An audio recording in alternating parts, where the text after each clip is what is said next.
This will be a video response to Factor Talk Radio's video titled My Views on Gay Marriage. I realize that Daronak has already made a video response to this particular individual, but as thorough and as much as Dar covered, I kind of feel compelled to throw my own opinion in the mix. And I know I say that a lot, but for this instance in particular, because, well, to be quite frank, I don't even know why this is even a topic of discussion anymore. But I'm getting a little ahead of myself, so let's get started. So, firstly, I'm sorry to hear that you have death threats over your head along with this kid that you're defending who shares the same views that you do. But then again, when you're posting stuff on YouTube, or any social media for that matter, that is fairly controversial and can have the potential to offend a large number of people, then you really can't be surprised.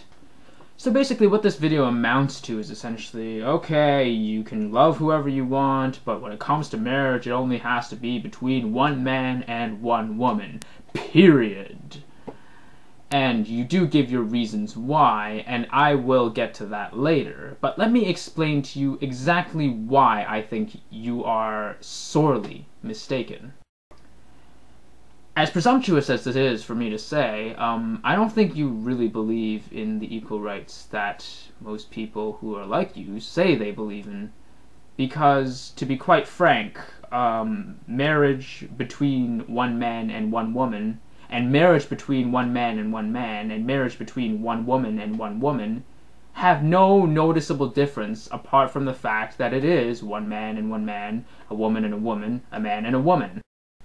Denying gays and lesbians the right to marry is obviously discrimination upon sexual orientation, but if you look at it even further, from a legal standpoint, it's also sexual discrimination.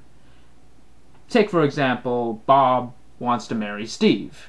Unfortunately, Steve and Bob cannot get married because Steve is a man. However, if Bob wanted to marry, I don't know, Jane, then he could, but only because Jane was a woman. Whereas Jane could marry either Bob or Steve, Steve and Bob cannot marry each other simply on the basis that they are men. And let me remind you that this so-called traditional marriage you're advocating was once upon a time marriage of, like, men with a whole harem of women, or polygamy, and incest, too. So, really, this is just another evolution in what we define as acceptable marriage. So, your reasoning behind why you stand against gay marriage, because it will destroy organized society as we know it. Why am I not surprised? They said the exact same thing about interracial marriage not a few decades ago. Slippery slope fallacy at its finest, folks. But wait, it gets better. Furthermore, there's nothing, and I mean nothing, that will indicate that if we allow gay marriage, then we'll allow marriage between a man and an animal, or a man and an inanimate object. Where exactly is the correlation between the two? Because I really don't see it.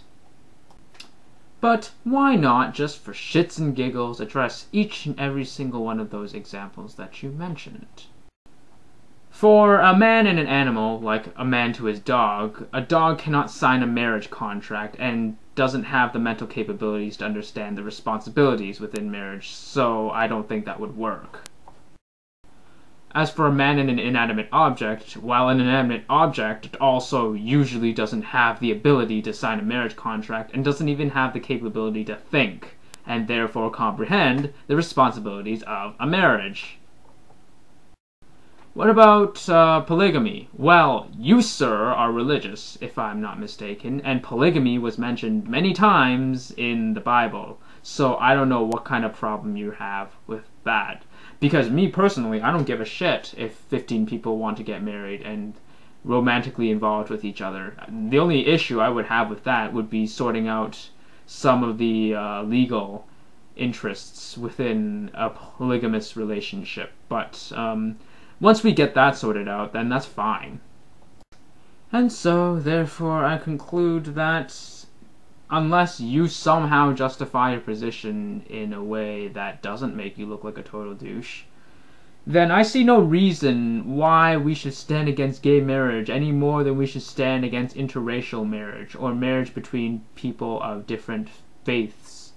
So, really, all this amounts to is discrimination based upon sexual orientation, discrimination based upon gender, and essentially a whole load of primarily religiously motivated bigotry. May the truth always be heard.